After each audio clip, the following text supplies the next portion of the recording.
বিসমিল্লাহির রহমানির রহিম। আসসালামু আলাইকুম। আপনারা কেমন আছেন? আশা করি আল্লাহর রহমতে ভালো আছেন। আমি আলহামদুলিল্লাহ ভালো আছি। নতুন করে আরেকটা ভিডিও করতেছি, আশা করি আপনাদের ভালো লাগবে। দেখেন দেখেন কীভাবে হাড়দানা গাঁথা গেছে। উপরে কাজ হবে, কিন্তু চেঙ্গলা দেখাইতেছি কীরকম করছি, আপনাদেরকে দেখাই কীভাবে কাজ করতেছি।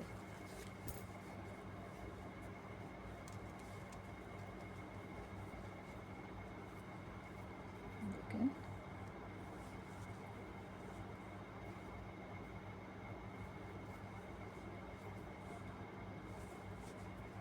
দেখলে শিখে ফেলতে পারবেন কাঠদানা কীভাবে কুরশির মধ্যে কাটতে হয়।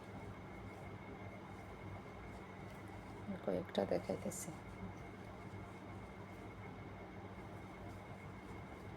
এটা হলো ডবল ক্রোশি।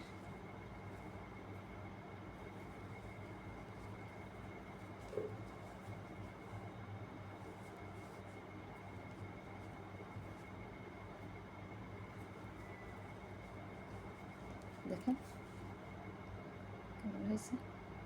সবাই ভালো থাকেন। আপুর ভিডিওটা লাইক কমেন্ট শেয়ার ফলো, ইউটিউবে গেলে সাবস্ক্রাইব করবেন। কেমন হয়েছে কমেন্ট করে জানাবেন। সবাই ভালো থাকেন। আল্লাহ হাফেজ।